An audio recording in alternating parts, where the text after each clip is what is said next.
Okay, so pag-usapan po natin yung pag-preventively suspend kay Senator Jinggoy Estrada ng Sandigan Bayan for 90 days.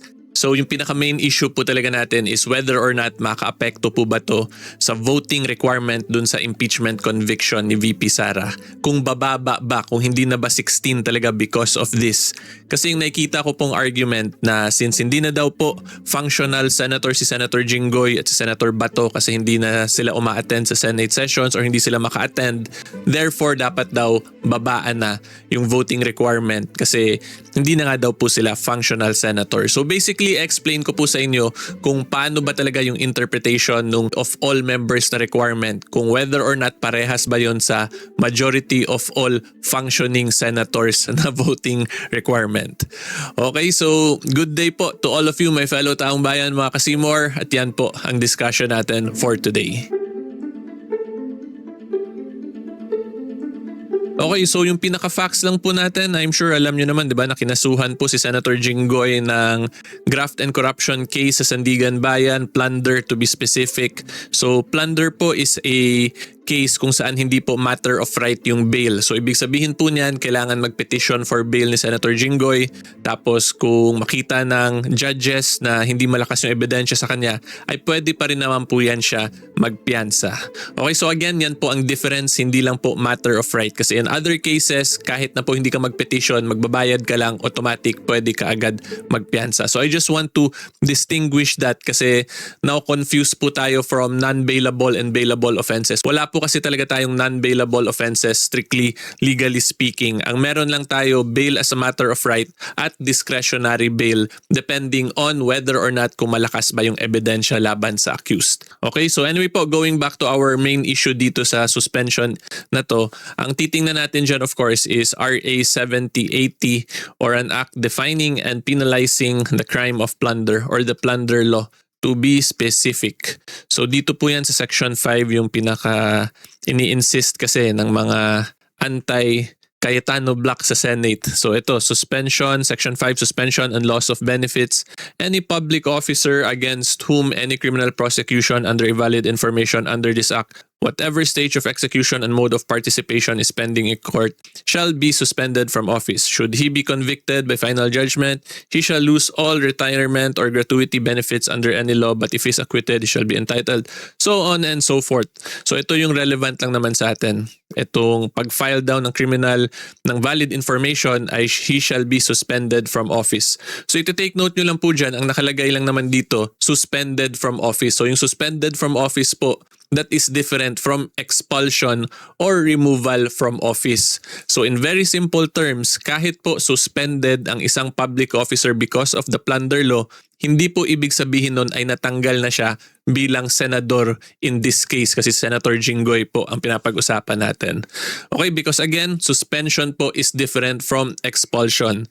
So madali na lang po yan. Yung mga mahilig dyan mag-lawyer sa social media, you can just research that and I'm sure mabibigyan kayo ng direct answer ng mga AI ninyo na iba yung definition ng suspension from expulsion. Okay, so again, pag suspended, he retains his title. He is still a senator of the Republic of the Philippines. It's just that limited ngayon yung mga pwede niyang gawin. Okay, so ang counter nga dyan is sinasabi since suspended daw, hindi na siya functional senator, therefore excluded na siya from the voting requirement. Pero mamaya po mas explain ko yun in detail. Ngayon po sa foundation muna tayo ng discussion. Ang gusto ko lang po maintindihan ninyo sa parte talaga na ito, magkaiba ang suspension from expulsion. It is only when you are expelled or removed from office, hindi ka na po magiging senator. Kaya nga 'di ba yung best example lang dito actually is si Congressman Kiko Barsaga. Ilang beses po siya na-suspend sa Congress, sa House of Representatives. Pero despite his suspension, he still remains a member of Congress. Tapos nung na-expel lang siya, nung tinanggal na siya, dun lang siya naging ex-congressman na yung ginamit niyang pangalan dun sa social media pages niya. Okay, so yan lang po sa the preliminary matters. Ngayon po, punta tayo sa first question natin, which is kung 16 ba talaga, fixed number 16 palagi, regardless of kung ano mangyari, yung impeachment conviction vote na requirement. So break lang po muna tayo mga kataong bayan Seymour kasi gusto ko lang po pasalamatan kayong lahat. We have recently crossed po 450,000 subscribers sa YouTube. Currently 456 na po. Maraming salamat po sa suporta. Sa mga hindi pa po nag-subscribe, hopefully you can consider subscribing kasi libre po yung YouTube subscription ko. And then kung gusto nyo naman po ng behind the scenes /Maritesan, sa Facebook naman po kayo mag-follow. Okay, so yan lang po. Again, maraming salamat po sa suporta. Ngayon po, tuloy tayo sa discussion. Okay, so kung ako po ang tatanungin ninyo, ang sagot ko po dyan is yes. 16 po yan palagi fixed yung impeachment vote required. And hindi po yan dahil tinatawag nyo akong quote-unquote DDS lawyer. Kung hindi, yan po ang understanding ko of the Constitution plus the statutory construction principles in relation to kung paano i-interpret yung Constitution na natutunan ko po sa law school pati of all the cases that I have read in relation to constitutional issues. Okay, so una po ang titingnan natin dito is yung nasa Article 6, yung membership talaga ng Senate. So nasa Section 2 po agad yan. Kita naman nyo dito.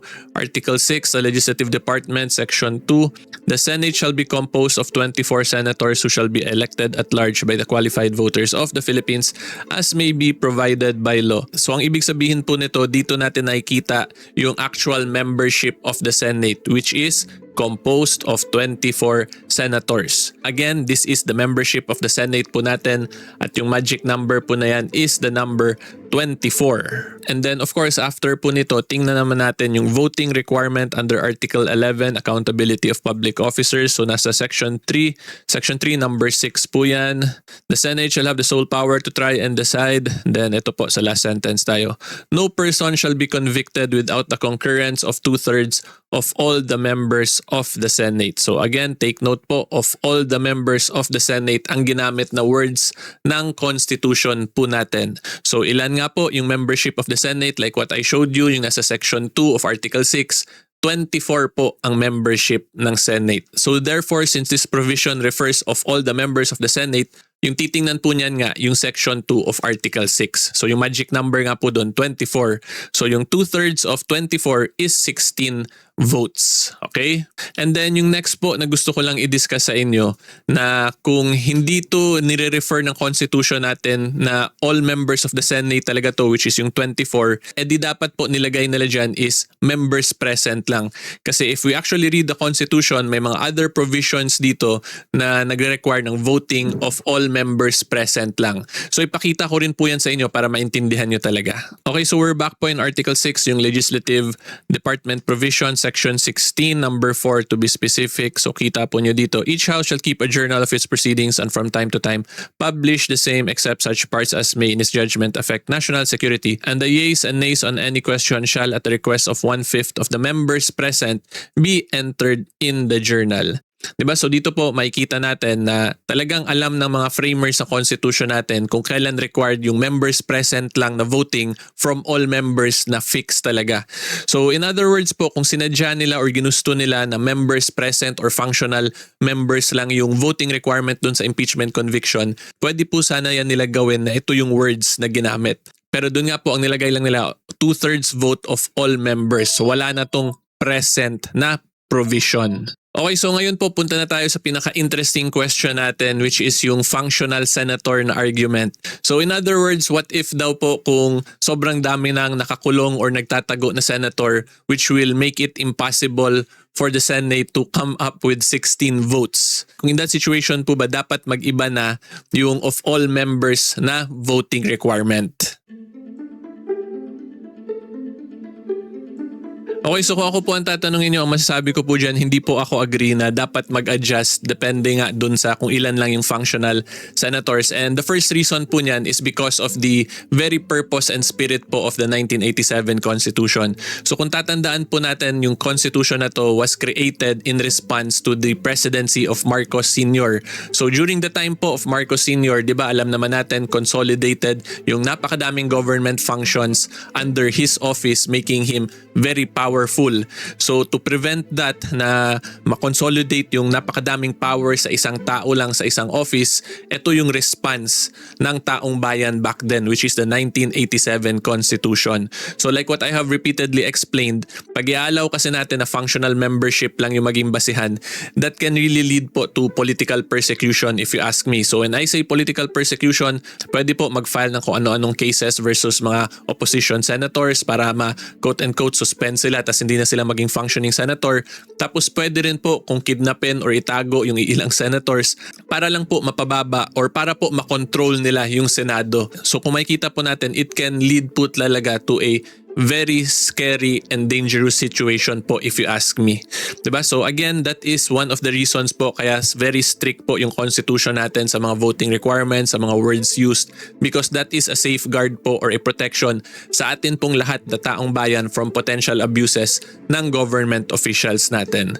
So in very simple terms, hindi po dapat gamitin yung pag-interpret ng constitution when it becomes politically convenient to one party lang. It should always be interpreted in a manner or in a way na favorable for all Filipino citizens regardless of political affiliation. Kasi again, the main purpose of this or one of the purpose of this constitution is to protect us from abuses from government officials. Okay? And then yung next po na masasabi ko dyan, kung susundin natin yung functional senators only, that is in effect po will be an amendment to the Constitution kasi yung words nga na pinakita ko sa inyo kanina, ang nakalagay lang doon of all members period. Wala namang sinabi of all functional members lang. Diba? So nagdagdag tayo ngayon ng qualifier to that membership vote requirement. Kaya hindi po ako pabor doon. And if you actually look at the fundamentals or the basics when it comes to interpreting the Constitution, one of the consistent rules po na ginagamit talaga ng Supreme Court dyan across numerous jurisprudence decided cases is sundin lang po yung verba lehis na statutory construction principle, which means pag free from ambiguity, yung hindi po confusing, madaling maintindihan yung words ng Constitution, ay i-apply at interpret lang po yung Constitution using yung mga simple and plain meaning ng words used niya. So I will show you one of the more recent decided cases na diniscuss po to, which is the Duterte versus HOR case yung 2025 kasi this involves constitutional issues naman po in relation to impeachment. So dito ni-reiterate po ng Supreme Court na verba lehis yung pinakaunang sundin sa constitutional interpretation. So ito po, kita nyo naman dito, in interpreting the Constitution, the court is mandated to apply the law based on its plain meaning. It is the duty of the court to apply the law the way it is worded. Basic is the rule of statutory construction that when the law is clear and unambiguous, the court is left with no alternative but to apply the same according to its clear language. So you may read this na lang po, hindi ko na babasahin kasi hahaba pa yung discussion natin. But yung pinaka-point ko lang po talaga dito, if you read po kasi the Constitution in relation to the voting requirement when it comes to impeachment conviction, since ang nakalagay lang po doon is 2/3 vote of all members period. So if we apply po the verba lehis in that provision, yung plain meaning po ng batas na yon is 2/3 vote of all the membership nung Senate, which is the number 24. So in very simple terms, 16 po talaga yung voting requirement. Okay? And then yung isa pa po na maganda ring statutory construction principle dito is if meron pong mga words omitted in certain provisions, ang interpretation po dyan ay sinadya yon yung pag-omit or yung pagtanggal ng words na yon. So kung makita po nyo, yung omission principle works hand in hand or related po sa verba lehis. So dun nga po sa impeachment conviction, inomit nila yung members present or functional members lang, walang ganong word. Therefore, yung interpretation dun ay sinadya yun ng framers na talagang fixed membership yung maging basihan. Kasi kung ginusto nila na of members present lang or of functional members, edi pwede po sana nila yun gawin. Kasi in other provisions nga, naglagay sila ng mga ganong qualifiers. So ngayon po punta naman tayo sa final question natin, which is na kung sundin daw yung ganitong interpretation ng Constitution like what I am explaining, it will lead to a situation kung saan parang impossible na daw magpa-convict. Kasi baka daw po mahirapan na makakuha ng 16 conviction votes from the senator judges yung prosecution. Okay, so ang masasabi ko lang po dyan, kung mahirapan talaga magpa-convict then that is actually intended po talaga by the Constitution and by the framers. Because ang tatandaan po natin in impeachment process, this not only affects the right of the impeachable officer himself or herself, kundi pati rin po yung rights ng mga bumoto at sumuporta dun sa impeachable officer na yon. Kasi kung mapakonvict mo po yung taong yon, that is in effect po para mo nang pinawalang bisa yung boto, yung millions of votes po ng taong bayan na nag-support at vote sa impeachable officer na yon. So dun pa lang po makikita nyo na yung gravity nitong impeachment process, kung bakit hindi siya dapat minamadali, hindi siya dapat gawing simplified or madali lang magpa-convict. So it is a balancing po of the right of accountability against abusive and corrupt officers, but of course it must also be balanced po with the rights of the accused, the rights of the voters, and the Bill of Rights din po nung respondent in an impeachment case. So yan lang po, in very simple terms, sinadya po yan na mahirap magpa-convict kasi hindi dapat ginagamit talaga yung impeachment process merely for political persecution. Yes, it is meant as a safeguard po against corrupt officials, pero it should be done in a manner that is consistent with the entire Constitution. Yan po yung actual decision sa Duterte versus HOR, di ba, na dapat during impeachment, all other constitutional provisions must be read and understood together. Kasi ganun po yung basic then when you interpret the Constitution. Dapat read sila together talaga lahat para hindi ka lang nagpipili kung ano yung mga favorable dun sa political affiliation mo. And then yung isa pa po na gusto ko rin talaga maintindihan ninyo, kung gusto lang sana talaga gawing madali magpa-convict in an impeachment, yun nga po, di ba, pwede yun sana baguhin ng framers ng Constitution natin yung voting requirements, pero sinadya po nila na mas mataas yung voting requirement kasi alam naman po natin usually, di ba, super majority yung Senate. So kung abusive po yung mga public officers natin tapos may super majority sa Senate, sobrang dali po mag-politically persecute in that situation. So yun po yung gusto talaga maiwasan, yung hindi siya gamitin as a political persecution tool. Kasi yung main purpose po dapat ng impeachment is the right to accountability nating taong bayan. Hindi siya pang politically persecute talaga. And then yung isa pa po na gusto ko lang din ipaintindi talaga sa inyo, although pag ipakita ko kasi isa-isa yung provisions tatagal tayo, pero kung mapansin po ninyo or if you like reading the Constitution, kung makita po ninyo yung mga provisions dyan na may mga 2/3 voting requirement, mas severe po talaga or mas serious yung usapan doon compared to majority vote. So yung isa po dyan is when you will expel a member of Congress, dapat 2/3 vote din po yan. And then yung pag-override din po ng presidential veto, pag yung meron na pong bill na sinubmit sa president for signing pero vinito ng presidente, meaning ayaw niya pirmahan, kung gusto yun maging batas ng Congress, dapat 2/3 vote din yung required doon. And then yung pag-concur din po ng Senate sa mga international treaties, 2/3 vote din po yung required doon. So from there po makita natin na mas mataas, the higher the voting threshold, ibig sabihin po niyan, mas seryoso po talaga yung pinapag-usapan. So again, going back to my main point, sinadya po yan na ganyan yung words ng Constitution natin para talaga hindi maging madali yung pag-convict at hindi siya magamit simply for political persecution. Okay, so yan lang po ang masasabi ko as to this issue. Hopefully klaro po yan. If you like more legal videos and current events, subscribe lang po kayo sa channel ko. And until next time, see you all po.